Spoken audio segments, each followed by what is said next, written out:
Okay, hi, I'm Tyler Jacobson. I'm an illustrator, concept artist.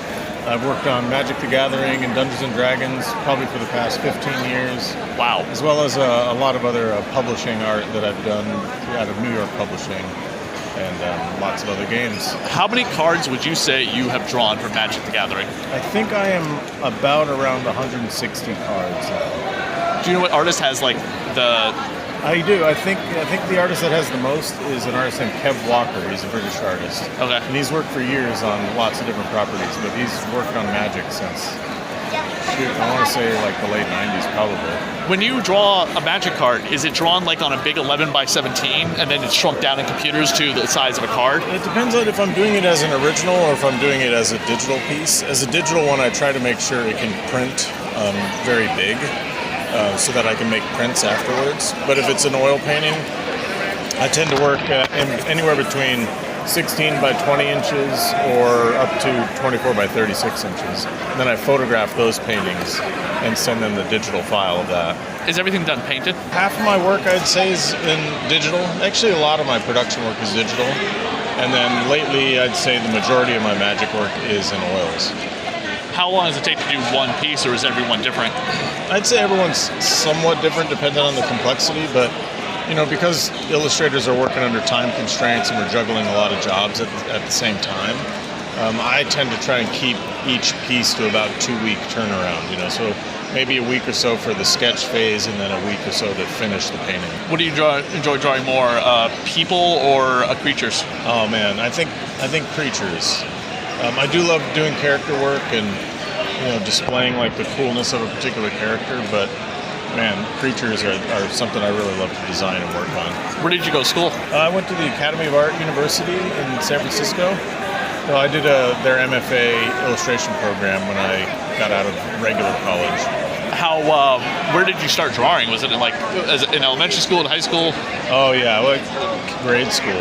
Really? I mean, in the beginning of my art book, I have some drawing I did when I was like 5 years old or 4 years old in 1986 maybe. Okay.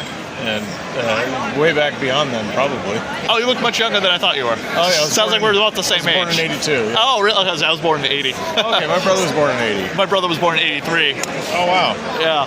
What's a film that influenced your art? Oh, there's so many. But what was the film you told me about? One of my favorite movies, though, all time, is Big Trouble in Little China. Absolutely. It's so underrated. It's super underrated. It's got the risk-taking that I love from the 80s. There were so many movies. Like you mentioned Master of the Universe. Like, they just made crazy movies. They didn't care. Yeah. And they, early John Carpenter stuff, too, like The Thing or They Live are big fans. Big fans of those. When did your parents see what you were drawing and really push you to be a fantasy artist? Were they into fantasy stuff? They were. My mom always loved Star Wars when I was a kid.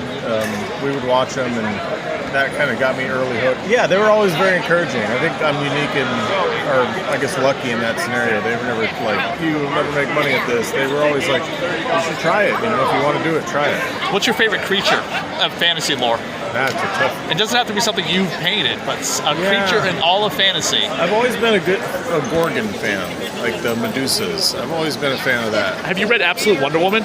No. In Absolute Wonder Woman, she has to become Medusa in order to stop this giant Tiamat-style monster from destroying the city. And and then she starts, she's out of control. Steve Trevor puts on a blindfold to go talk her down to get her to calm down to turn back into Wonder Woman. Wow. Because she knows that it could possibly destroy her as well. But her anchor, Steve Trevor, that guy, is just Wonder Woman. Real good pulpy comic, right? And I just saw that you're a Transformer fan too. Indeed.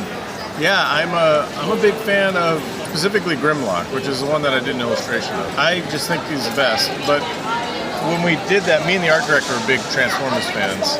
And when we got that job, Hasbro had asked us to make it look like the new Grimlock. Yeah. And both the art director and I were like, no, it's got to be Gen 1 or nothing. This is how you negotiate it. I want one of those $1,700 Grimlock toys, and I'll do it for you. That's what I bought. Seriously? For my reference, I bought the Master Edition one, the big Grimlock that fully transforms. By itself, the AI one? No, it's a manually transforming. Oh, okay, yeah. Transformer. They just recently announced they're doing a Bumblebee one.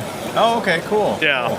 the Grimlock illustration is fantastic. Thank you so much. Were you a big fan of the original cartoon series? Oh, absolutely. Yeah. Absolutely. Love the movie. Yeah, I mean, I think I have more of a memory of G.I. Joe probably than I do of Transformers. Have you seen the Skybound G.I. Joe Transformers universe? Yeah, The Energon universe. It's really good stuff. It's really good stuff. The Cobra Law. They're using that origin story. I love so it's that very stuff from the Lovecraftian. Where can people find all your artwork? Yeah, if you go to my website, it's tylerjacobsonart.com. You can also find the majority of the art posts that I make are on my Instagram, which is Tyler Jacobson, at Tyler Jacobson Art. Cool. Awesome, man. Thank you so much for sitting down and doing this interview. My pleasure, man. It's been great.